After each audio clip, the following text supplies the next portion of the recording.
बहुत बहुत बधाइयां महाराज। सोमवार की जन्माष्टमी का भी पर्व है, तो आप सभी को अभी से भगवान कृष्ण के जन्म महोत्सव की बहुत बहुत बधाई।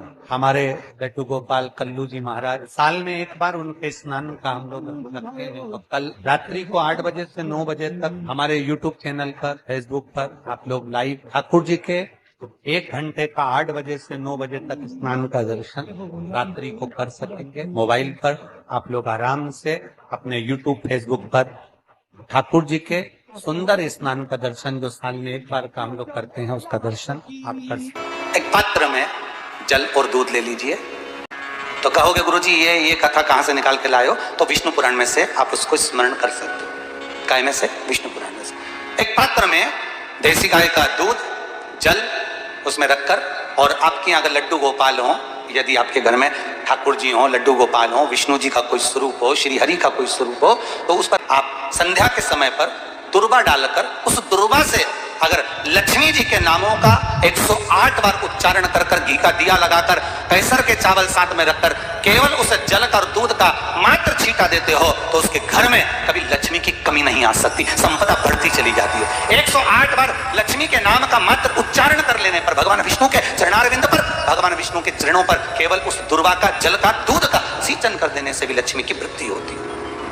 आपके घर में छोटे से ठाकुर जी हैं, आपके घर में छोटा सा कन्हैया है, और छोटे से कन्हैया जो पुराने समय का है, उसको नेत्र भी लगाने की जरूरत नहीं है, क्योंकि उसके नेत्र हैं। और मान लो तुमने इतना बड़ा कन्हैया ले लिया, तो अरे बोलो तो जम के जरा, और उसका कोई एक नेत्र कहीं गिर गया, एक नेत्र कहीं चले गया, तो फिर दूसरा नेत्र लगाना पड़ेगा कि नहीं लगाना पड़ेगा? और अगर एक नेत्र पर रखोगे तो अच्छा लगेंगे कि ठाकुर जी? नहीं। तो नेत्र होना, जितनी बड़ी मूर्ति होती है, जितना बड़ा स्वरूप होता है, जितना बड़ा शिवलिंग होता है, जितनी बड़ी मूर्ति की स्थापना होती है, उतनी उसमें सेवा की और भाव की जरूरत पड़ती है। भगवान विष्णु ने जाते हुए शिव बाबा को देखा। शंकर भगवान से, भगवान नारायण ने कहा आप कुछ कहेंगे नहीं? भगवान शंकर कहते हैं नारायण चिंता मत करो, ये बद्रिकाश्रम में जो आएगा चने की दाल चढ़ा कर जाएगा, चने की दाल को मंदिर के पीछे बैठकर ओम नमः शिवाय बोलकर जो नारायण को समर्पित करेगा, उसके मनवांचित फल को मैं 3 महीने में पूरा कर दूंगा, उसके मन की कामना को मैं 3 माह में पूर्ण कर दूंगा। आज भी नियम है, चने की दाल को लेकर जाते हैं, बद्रिकाश्रम के मंदिर के पीछे बैठकर चने की दाल को लेकर ओम नमः शिवाय का जाप करते हैं। 7 बार ओम नमः शिवाय बोलकर चने की दाल वापस घूमकर भगवान विष्णु को समर्पित करी जाती है, तो 3 महीने में मनोकामना पूरी हो जाती है। भगवान की मूर्ति जितनी छोटी होगी उतना सुख देती है, जितनी बड़ी हो जाएगी उतने लाड़ की जरूरत पड़ जाएगी, उतने लाड़ की जरूरत।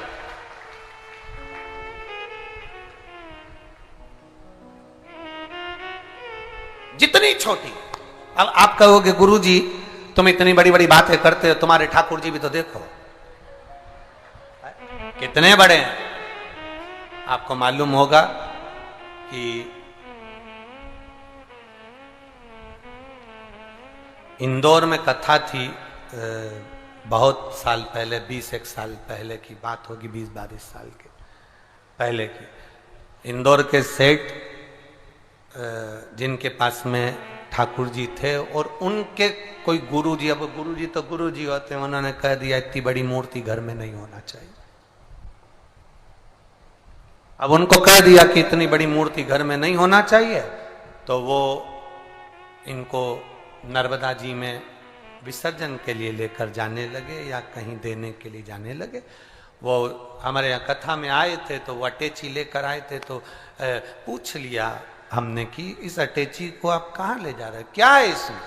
उन्होंने कहा इसमें लड्डू गोपाल है ठाकुर जी। हमने कहा कहाँ ले जा रहे हैं? हमारे गुरुजी ने कहा इतनी बड़ी मूर्ति घर में रहती है ना, तो तकलीफ होती, इसलिए हम इनको नदी में, नर्मदा जी में छोड़ने के लिए या आश्रम पर किसी के यहाँ देने के लिए जा रहे हैं। तो हमने कह दिया लाडला है, कहाँ इसको नर्मदा के जल में आप छोड़ोगे, हमको दे दो, हमारे साथ कथा में चलता रहे, आनंद से श्रवण करता रहे, भक्ति करता रहे। और क्या लाडला है वो, उसका नाम हमने कल्लू रखा, हमारा कल्लुआ है, लाड लड़ा। जय हो। सोमवार की अष्टमी पड़ जाए, क्या पड़ जाए सोमवार की? जम के बोलो जरा। अष्टमी। या तो सोमवार की अष्टमी पड़ जाए, या हर महीने शिवरात्रि आती है, हर महीने आती है, या तो सोमवार की अष्टमी पड़ जाए या फिर सोमवार की शिवरात्रि पड़ जाए, हर महीने आती है। प्रयास करना कहीं से देसी गाय का दूध मिल जाए, थोड़ा सा दूध देसी गाय का मिल जाए, थोड़ा सा दूध देसी गाय का, थोड़ा सा दूध अगर प्राप्त हो जाए, बेलपत्री के पत्ते से दूध कटोरी में लेकर, मात्र बेलपत्री के पत्रे से एक एक बूंद अगर दूध, आप एक बूंद अगर ज्यादा ना मिला हो, एक चम्मच भी अगर आपको दूध देसी गाय का मिल गया हो, और सोमवार की अष्टमी पड़ जाए या सोमवार की, जम के बोलो, शिवरात्रि पड़ जाए, उसमें केवल अगर देसी गाय का दूध मिल जाए, जर्सी गाय का नहीं हो, देसी गाय का अगर दूध मिल जाए, बेलपत्री के पत्ते से, तुम्हारे घर के अंदर अगर शिवलिंग है या मंदिर में शिवलिंग है या तुम्हारे नजदीक में कोई शिवलिंग है, उस पर बूंद बूंद, एक एक बूंद अगर शिवलिंग पर दूध समर्पित कर रहे हो, श्री शिवाय नमस्तुभ्यम, नमः शिवाय, या षडाक्षर मंत्र ओम नमः शिवाय, या 33 अक्षर का मंत्र महामृत्युंजय मंत्र, इसका स्मरण कर कर शिव जी पर देसी गाय का दूध समर्पित कर कर इस बेलपत्री को अशोक सुंदरी वाली जगह पर अगर आप समर्पित कर देते हैं, फिर आप जिस भी चीज के लिए अप्लाई करें, मेरा देवाधिदेव महादेव आपका हाथ पकड़कर खींचकर आगे बढ़ा ही दे। मेहनत करना, कर्म पूरा करना, पढ़ाई अच्छी करना, और पढ़ाई के साथ में विद्या अध्ययन करने के साथ में, अच्छी मेहनत के साथ में देसी गाय का दूध भगवान शंकर को समर्पित करना, भगवान शंकर को समर्पित करना, देसी गाय का दूध धीरे धीरे धीरे धीरे समर्पित करना, भावों के साथ आप समर्पित करें। देसी गाय का दूध एक एक बूंद समर्पित करें, धीरे धीरे समर्पित करें। और देसी गाय का दूध जब धीरे धीरे समर्पित करें, बड़े रास्ते से, आनंद से धीरे धीरे जब आप समर्पित करेंगे, बेलपत्री, वही दूध में सनी हुई बेलपत्र अशोक सुंदरी वाली जगह पर, उस समय पर डंडी का भाग शिवलिंग की ओर नहीं होना चाहिए, उस समय पर डंडी का भाग जहां से पानी बहकर जाता है अशोक सुंदरी की ओर से, वहां पर होना चाहिए। कार्य में सफलता मिलती ही। शिव तत्व को धारण करें। सोमवार की अष्टमी का मतलब आपको इंदौर की कथा में बताया था, जिस दिन शंकर और पार्वती के मिलन का दिवस हो, और केवल एक माता पार्वती के अकेले मिलन का नहीं, 64 योगनियां तक भगवान शंकर से मिलने के लिए आती है। पीला चंदन लगा लेना। कितना लगाना है? बीच वाला जो पत्ता है उस पर पीला चंदन। जब आपको लगे कि मेरा जीवन बहुत कष्टमय है, अब ये रोग, अब ये कष्ट दूर ही नहीं हो रहा, अब ये आए दिन तकलीफ पर तकलीफ बढ़ती जा रही है, आए दिन रोग, बीमारी, पैसा घर में बच नहीं रहा, बहुत कष्टमय जीवन है, इसमें लगाओ पीला चंदन बेलपत्री की बीज पत्ती पर। महाराज, और बीज पत्ती पर जब चंदन लग जाए, लगने के बाद में ये दोनों पत्ती पर लाल चंदन लगा लीजिए। इन दोनों पत्ती के बीच में जो डंडी का भाग होता है, आपको कहा था, आपको स्मरण में होगा शायद, हमने जब बेलपत्री की महत्वता बताई थी तो उस बेलपत्री की महत्वता में कहा था ब्रह्मा विष्णु महेश ये 3 हैं, बोला था। बीच में ये बड़ी पत्ती से लेकर जो 2 पत्तियां होती हैं, इनके बीच में जो जगह बचती है, इसमें मां पार्वती के 64 योगनियां, मां पार्वती अपनी पूर्ण सिद्धि के साथ में जितनी भी देवी के स्वरूप हैं, वो माता 64 योगनियां देवी के स्वरूप में यहां पर विराजमान होती हैं। 2 पत्ती के नीचे से जो डंडी होती है नीचे तक, ये पूरी डंडी में 33 कोटि देवी देवताओं विराजमान होते हैं इस पूरी डंडी के अंदर। तो ये बीच वाली पत्ती है, ये जो बीच वाली पत्ती का जो भाग होता है, इस पत्ती के भाग में शहद का प्रयोग कर कर, यहां पीला चंदन, लाल चंदन, शहद का प्रयोग कर कर, इसी तरह से पकड़कर ये बेलपत्री की जो डंडी है वो अशोक सुंदरी पर जब आप समर्पित करें, तो जहां से जल बहता है उस ओर पर इस पत्ती को चढ़ाकर केवल आपके हृदय की बात कहकर देवाधिदेव महादेव से कोई भी शिव जी का मंत्र, पंचाक्षर नमः शिवाय, षडाक्षर ओम नमः शिवाय, श्री शिवाय नमस्तुभ्यम, या महामृत्युंजय मंत्र, जो शिव का मंत्र हो आपके पास में, उसको बोलते हुए देवाधिदेव महादेव को धीरे धीरे जल की धार चढ़ाना प्रारंभ करो। जल की धार जब पूर्ण होने लगे, उसमें थोड़ा जल बचे, तब अशोक सुंदरी पर जो तुमने बेलपत्र चढ़ाई है वहां उस जलधार को चढ़ा। ये प्रयोग आपको केवल सोमवार की अष्टमी पढ़ने पर ही करना है। कौन से दिन करेंगे? जम के बोलिए जरा। सोमवार की अष्टमी पढ़ने पर यह प्रयोग करें। और जल चढ़ाकर बाबा से विनती कर कर उसी बेलपत्र को वापस उठाकर कहीं जलाशय में या किसी पेड़ के नीचे विसर्जन कर दें और 1 लोटा जल वहां भी चढ़ा दें। बस निवेदन कर कर आ जाइए, मेरा बाबा 3 माह के अंदर हाथ जरूर पकड़ेगा और आपको दलदल से बाहर निकाल देगा। हमें बताया था जिस दिन शंकर और पार्वती के मिलन का दिवस हो, और केवल एक माता पार्वती के अकेले मिलन का नहीं, 64 योगनिया तक भगवान शंकर से मिलने के लिए आती है।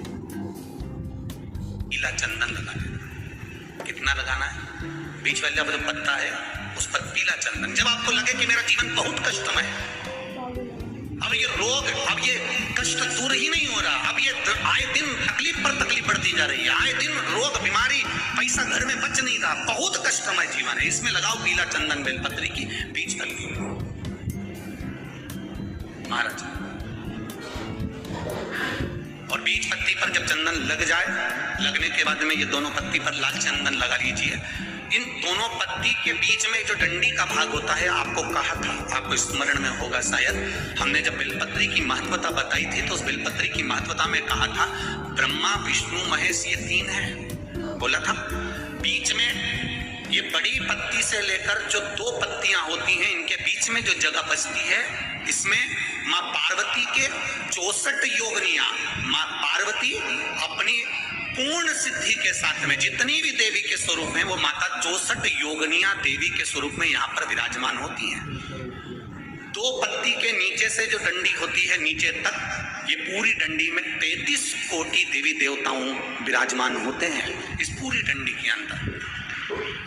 तो ये बीच वाली पत्ती है, ये जो बीच वाली पत्ती का जो भाग होता है, इस पत्ती के भाग में शहद का प्रयोग कर कर, यहाँ पीला चंदन, लाल चंदन, शहद का प्रयोग कर कर, इसी तरह से पकड़कर ये बेलपत्री की जो डंडी है वो अशोक सुंदरी पर जब आप समर्पित करें तो जहां से जल बहता है उस ओर पर इस पत्ती को चढ़ाकर केवल आपके हृदय की बात कहकर देवाधिदेव महादेव से कोई भी शिव जी का मंत्र, पंचाक्षर, नमः शिवाय, षडाक्षर, ओम नमः शिवाय, श्री शिवाय नमस्तुभ्यम, या महामृत्युंजय मंत्र, जो शिव का मंत्र हो आपके पास में, उसको बोलते हुए देवाधिदेव महादेव को धीरे धीरे जल की धार चढ़ाना प्रारंभ करो।